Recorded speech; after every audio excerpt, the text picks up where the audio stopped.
On the night of November 10th, 1975, a 729-foot steel giant vanished from radar in less than 10 minutes. No distress call, no mayday, no scream on the radio. One moment, its captain radioed to a nearby ship. "We are holding our own." 10 minutes later, it was gone. 29 men swallowed by a lake without a single warning. This is not a legend. This is not folklore exaggerated over campfires.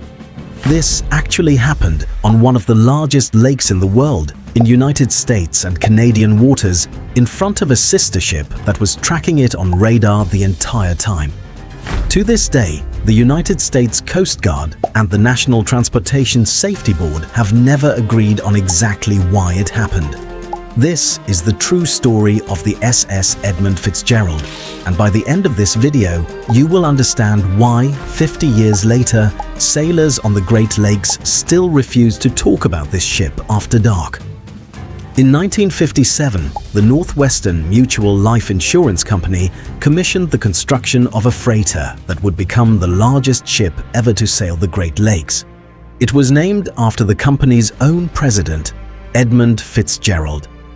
On June 8, 1958, the ship was launched. It measured 729 feet long, longer than 2 football fields, and weighed more than 13,600 tons. For 17 years, it set speed records for cargo runs across the Great Lakes, hauling iron ore pellets, known as taconite, from mines in Minnesota to steel mills near Detroit. Sailors called it the Fitz. It wasn't just a ship, it was a legend of reliability.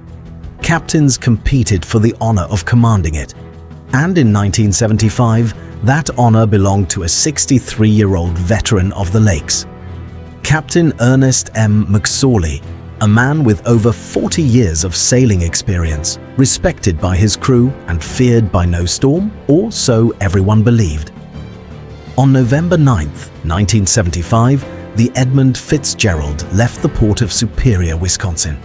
Its cargo hold was fully loaded with over 26,000 tons of taconite pellets.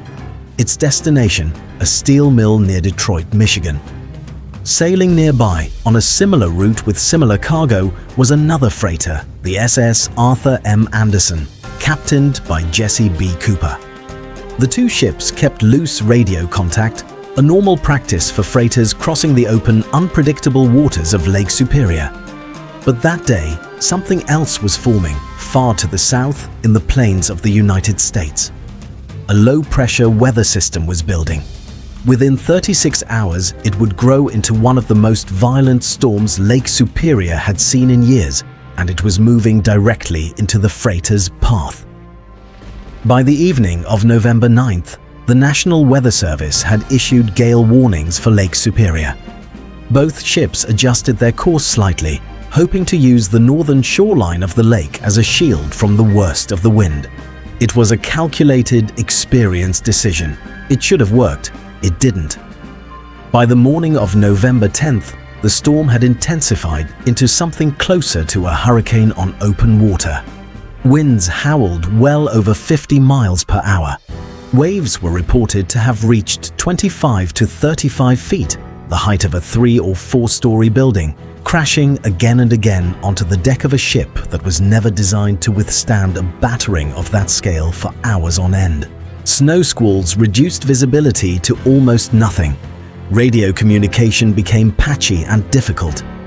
At some point during the afternoon, Captain McSorley radioed Captain Cooper on the Anderson with an alarming report.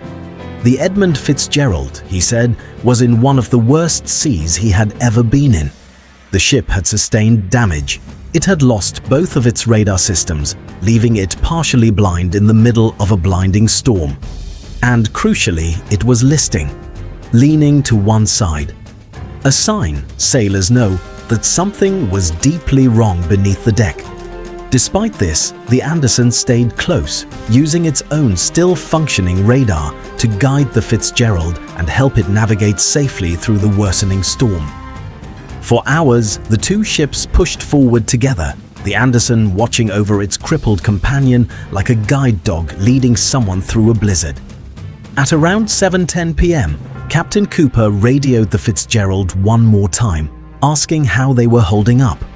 Captain McSorley's response would become the most famous and most haunting sentence in Great Lakes maritime history: "We are holding our own." Those 5 words were the last anyone ever heard from the SS Edmund Fitzgerald. Roughly 10 minutes later, the crew of the Anderson looked at their radar screen for the Fitzgerald's blip. It was gone, not moving away, not drifting off course, simply gone. No SOS, no flare seen in the storm, no radio call, nothing. At approximately 7:15 p.m. on November 10th, 1975, in eastern Lake Superior, roughly 17 miles from the entrance to Whitefish Bay, the SS Edmund Fitzgerald sank to the bottom of the lake, taking every single one of its 29 crew members with it. There were no survivors, there were no witnesses, there was no distress call ever recorded.